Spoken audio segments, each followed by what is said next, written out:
बिस्मिल्लाहिर्रहमानिर्रहीम। अस्सलाम वालेकुम स्टूडेंट्स। सेकेंड ईयर आपके बायोलॉजी के चैप्टर नंबर 20 का लेक्चर नंबर 3 है बेटा, और आपका टॉपिक है वन जीन वन पॉलीपेप्टाइड। ठीक हो गया। तो one gene one polypeptide basically ये एक हाइपोथेसिस है, और इसका एक पहले नाम था one gene one enzyme. One gene one enzyme hypothesis इसको पहले कहते थे। इसका मतलब ये होता है कि एक जीन जो होती है वो अपना इफेक्ट शो करती है एंजाइम बना के, ठीक है। और एंजाइम जो होते हैं वो अमाइनो एसिड्स पर मुश्तमिल होते हैं। अमाइनो एसिड की जो लॉन्ग चेन होती है उसको पॉलीपेप्टाइड कहते हैं। वन जीन वन एंजाइम, जिसको एंजाइम की जगह बाद में क्या यूज किया गया, one gene one polypeptide hypothesis. ये शॉर्ट क्वेश्चन भी है बच्चों, ये आपका लॉन्ग क्वेश्चन भी बन सकता है। सो स्टार्ट करते हैं अपना topic. For each enzyme in arginine biosynthetic pathway, हम क्या देख रहे हैं बेसिकली, आर्जिनिन का बायोसिंथेटिक पाथवे देखेंगे, यानी कि वो केमिकल रिएक्शन देखेंगे, वो पाथवे देखेंगे जिसमें क्या बनती है, आर्जिनिन बनती है। ठीक है बच्चों। So for each enzyme in arginine biosynthetic pathway, beetle and टाटम, ये दो साइंटिस्ट हैं। ठीक हो गया। आर्जिनिन का हम बायोसिंथेटिक पाथवे देख रहे हैं, और उस आर्जिनिन को बनाने के लिए क्या होते हैं, बहुत सारे एंजाइम हिस्सा लेते हैं बच्चों। तो बीडल और टाटम जो थे, they were able to isolate a mutant strain, ये इस काबिल हो गए थे कि इन्होंने अलग कर ली थी एक म्यूटेंट स्ट्रेन, एक ऐसी टाइप, एक ऐसी किस्म जिसके अंदर क्या हुई थी, म्यूटेशन हुई थी। जिस जानदार के अंदर म्यूटेशन हो जाए उसको म्यूटेंट कहते होते हैं। तो बीडल और टाटम क्या कर लिया, उन्होंने एक म्यूटेंट स्ट्रेन को आइसोलेट कर लिया। जब उस म्यूटेंट स्ट्रेन को देखा गया with defective form of that enzyme, उसके अंदर एक खास एंजाइम को क्या था, डिफेक्ट था, मसला था। And mutation was always located at one of the few specific chromosomal site, और जब म्यूटेशन की साइट को देखा गया तो वो म्यूटेशन क्रोमोसोम के ऊपर कुछ खास जगहों के ऊपर महदूद थी। म्यूटेशन क्रोमोसोम्स के ऊपर कुछ खास जगहों के ऊपर महदूद थी। तो पहले हम डायग्राम देख लेते हैं बच्चों। तो ये डायग्राम है बच्चों, ये क्रोमोसोम जा रहा है सारा, ये क्या चल रहा है, ये सारा क्रोमोसोम चल रहा है।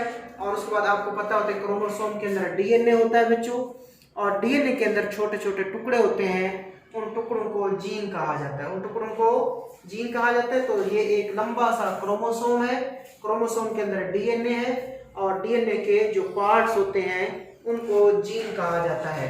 सो इस क्रोमोसोम के ऊपर जीन ने 3 क्लस्टर बनाए हुए हैं। ये जीन का क्लस्टर नंबर 1 है, ये जीन का क्लस्टर नंबर 2 है, और ये जीन का क्लस्टर नंबर बच्चों 3 है। ठीक है। फिर जीन के इस क्लस्टर को देखते हैं, तो इस जीन का नाम है आर्ज ई जीन। आर्ज ई जीन, आर्ज इसलिए कहते हैं क्योंकि एंड पे यहाँ पे अर्जिनिन बनेगी। क्या बनेगी, देखिए उधर डायग्राम में कि यहाँ पे एंड पे बनाना क्या है, हमने किसको, अर्जिनिन को बनाना है। तो ये सारा जो पाथवे चल रहा है, नीचे जो केमिकल रिएक्शंस हो रहे हैं, ये अर्जिनिन का बायोसिंथेटिक पाथवे है बच्चों। अर्जिनिन का बायोसिंथेटिक पाथवे है कि इन सारे केमिकल रिएक्शन के बाद एंड पे अर्जिनिन बनेगी। ठीक है। तो ये क्रोमोसोम आपने देख लिया, इसको आपने कहा क्रोमोसोम है, ये जीन का क्लस्टर नंबर 1 है, और इसके ऊपर क्रोमोसोम के ऊपर जो पहली जीन मौजूद है वो आर्ज ई जीन है। और उसके बाद बच्चों याद रखिएगा, जो भी जीन होती है, जो भी जीन होती है वो अपने आप को एक्सप्रेस करती है क्या बना के, एक खास एंजाइम बना के। तो आर्ज ई जीन ने एंजाइम ई बनाया। क्या बनाया, सो आर्ज ई एनकोडेड एंजाइम, क्या है इसका, एंजाइम ई, यानी कि एनकोडेड एंजाइम, यानी कि इस जीन ने जिस एंजाइम को कोड किया हुआ है वो एंजाइम है एंजाइम ई। अब एंजाइम ई आपको पता है, एंजाइम जो होते हैं केमिकल रिएक्शन को कैटालाइज करते होते हैं बच्चों, केमिकल रिएक्शन को तेज करते होते हैं और सबस्ट्रेट पे अमल करते हैं। सो एंजाइम ई का सबस्ट्रेट है ग्लूटामेट, एक केमिकल है जिसका नाम क्या है बच्चों, ग्लूटामेट। सो होगा क्या, क्रोमोसोम के ऊपर आर्ज ई जीन होगी, वो आर्ज ई जीन अपना काम करेगी एंजाइम ई बना के, और एंजाइम ई क्या करेगा, ग्लूटामेट सबस्ट्रेट के ऊपर अमल करके उसको आर्निथीन में कन्वर्ट कर देगा। आगे चलते हैं, दूसरे क्लस्टर को देखते हैं, जीन क्लस्टर 2 है, और यहाँ पे दूसरी जीन मौजूद है जिसको आर्ज एफ कहा जाता है। आर्ज इसलिए क्योंकि इसमें हमने एंड प्रोडक्ट अर्जिनिन का लेना है, लिहाजा यहाँ पे आर्ज यूज किया जाएगा, आर्ज ई और यहाँ पे आर्ज एफ। तो आर्ज एफ जीन ने किस एंजाइम को कोड किया हुआ था, एंजाइम एफ को कोड किया होता। तो आप देख रहे हैं एक चीज, जीन अपना काम करती है क्या बना के, एक खास किस्म का एंजाइम बना के। आर्ज एफ जीन है, इसने एंजाइम कौन सा बनाया, एंजाइम एफ बनाया। एंजाइम एफ ने आर्निथीन पे अमल किया, तो इस एंजाइम एफ का सबस्ट्रेट आर्निथीन है और प्रोडक्ट सिट्रोलिन है। क्या है बच्चों, सिट्रोलिन। तो ये क्लियर आपको पता हो कि एंजाइम ई का सबस्ट्रेट ग्लूटामेट है। एंजाइम ई किस पे अमल करेगा, ग्लूटामेट पे, और उसको आर्निथीन में कन्वर्ट करेगा। जबकि आर्ज एफ जीन एंजाइम एफ बनाएगी और एंजाइम एफ आर्निथीन को सिट्रोलिन में कन्वर्ट करेगा। अब चलते हैं जीन क्लस्टर 2, वहां पे दो जीन्स मौजूद हैं, आर्ज जी और आर्ज एच। आर्ज जी जो जीन है वो अपना असर दिखाती है एंजाइम जी बना के। आर्ज जी जीन एंजाइम जी बनाएगी और एंजाइम जी सिट्रोलिन पे अमल करेगा। किस पे अमल करेगा, सिट्रोलिन पे, और उसको कन्वर्ट करेगा आर्जिनोसक्सिनेट में। जबकि आर्ज एच जो जीन होती है बच्चों, वो आर्ज एच जो जीन होती है वो एंजाइम एच बनाती है और एंजाइम एच क्या करता है, आर्जिनोसक्सिनेट पे अमल करता है और आर्जिनोसक्सिनेट को अर्जिनिन में कन्वर्ट कर देता है। सो ये अर्जिनिन बन गई बच्चों, क्या बन गई, अर्जिनिन बन गई। तो जिसके पीछे 4 एंजाइम ने हिस्सा लिया, ठीक हो गया, और जीन के 3 क्लस्टर ने हिस्सा लिया। ठीक है, जीन वैसे टोटल 4 हैं, क्लस्टर उनके 3 हैं। तो होता क्या है जब बच्चों, ये आपके स्मार्ट सिलेबस में नहीं है, इससे पहले बीडल और टाटम जो है, कौन कौन बच्चों, बीडल और जो टाटम साइंसदान है, इन्होंने क्या किया था बच्चों, न्यूरोस्पोरा लिया था और जो कि एक फंजाई है, तो उसके ऊपर क्या किए थे उन्होंने बच्चों, रेडिएशन छोड़ी थी, एक्सरेज छोड़ी थी। तो न्यूरोस्पोरा के ऊपर जब एक्सरे छोड़ी गई तो उसका जो क्रोमोसोम था उसमें मुख्तलिफ जगहों को डैमेज पहुंचा, जिसके नतीजे में वो जो जानदार थे वो खास किस्म के सब्सटेंसेस नहीं बना पा रहे थे। फिर जब देखा गया तो मुख्तलिफ जगहों के ऊपर नुकसान था, जिसके नतीजे में वहाँ पे म्यूटेशन हो गई थी और ख़ास एंजाइम नहीं बन पा रहा था। ख़ास एंजाइम जब नहीं बन पा रहा था तो ख़ास किस्म के उनके पास केमिकल्स या प्रोडक्ट भी नहीं बन पा रहे थे। तो ये इस तरह आपने देखना है। तो देखिए अब, for each enzyme in arginine biosynthetic pathway, Beadle and Tatum were able to isolate a mutant strain with defective form of that enzyme, and mutation was always located at one of the few specific chromosomal site।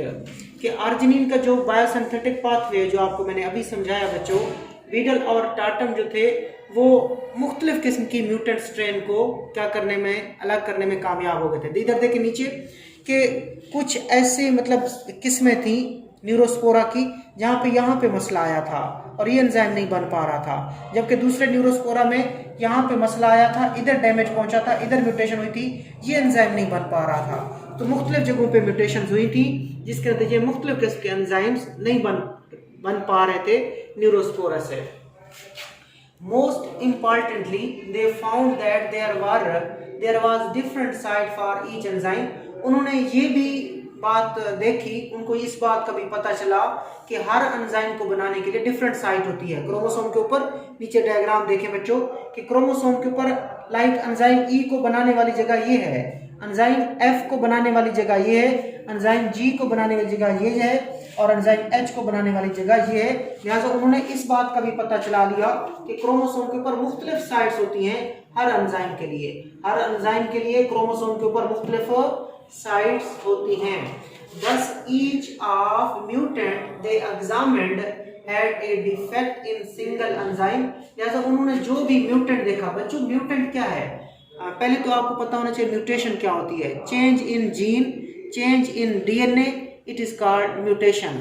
और जिस जानदार में mutation हो जाए उसे mutant कहते हैं बच्चों। और जो चीज़ म्यूटेशन करे उस केमिकल को, उस फैक्टर को म्यूटाजेन कहते हैं। तो 3 चीज़ें मैंने आपको बताई, एक mutation, change in gene, change in DNA.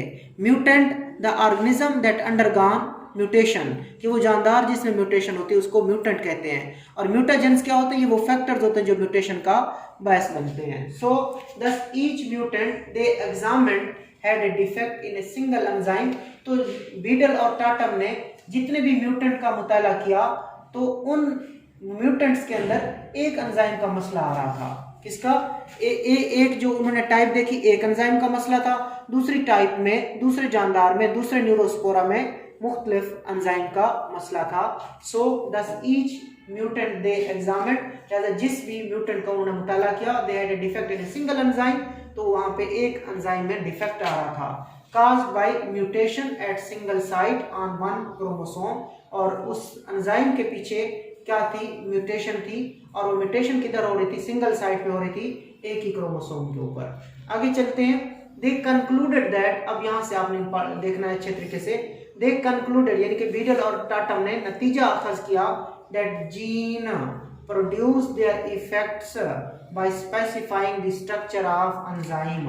उन्होंने नतीजा निकाला कि जो जीन्स होती हैं ये अपना असर पैदा करती हैं, अपना असर दिखाती हैं, क्या बना के? एंजाइम बना के। क्या बना के बच्चों? एंजाइम्स बना के। So Beadle and Tatum concluded that gene produce their effect, gene अपना इफेक्ट प्रोड्यूस करती हैं by specifying the production of or structure of enzyme, कि जीन ने एंजाइम बनाने होते हैं। जीन अपने आप को एक्सप्रेस करती है, जीन अपने आप को शो करती है, क्या बना के? एंजाइम बना के। And that each gene encode structure of one enzyme, और एक जीन एक एंजाइम को बनाती है। एक जीन एक एंजाइम को बनाती है, इसी तरह दूसरी जीन दूसरे एंजाइम को बनाती है। जिस तरह आप देख रहे हैं, आर्च ई जीन एंजाइम ई को बना रही है, आर्च एफ एंजाइम एफ को बना रही है। सो एक जीन एक खास एंजाइम को बनाती है। दे कॉल्ड दिस एज, उन्होंने इस रिलेशन को क्या कहा कि एक जीन एक एंजाइम को बनाती है, तो इस रिलेशनशिप को उन्होंने कहा one gene one polypeptide hypothesis. One gene one polypeptide hypothesis, के एक जीन जो होती है वो अपना असर एक एंजाइम बना के दिखाती है। और उसके बाद बच्चों ये पुरानी बात है, इसको पहले क्या कहा जाता था? One gene one enzyme hypothesis कहा जाता था बच्चों, ठीक है। इसको पहले क्या कहा जाता था? One gene one enzyme hypothesis, ठीक है बच्चों। यहाँ पे एंजाइम आएगा, ठीक हो गया ना, बाद में हम पॉलीपेप्टाइड यूज करेंगे। तो इस हाइपोथेसिस को क्या कहा गया? One gene one enzyme hypothesis है, क्योंकि एक जीन ने एक एंजाइम को बनाना होता है, लिहाजा इस हाइपोथेसिस को कहा गया one gene one enzyme hypothesis. आगे चले।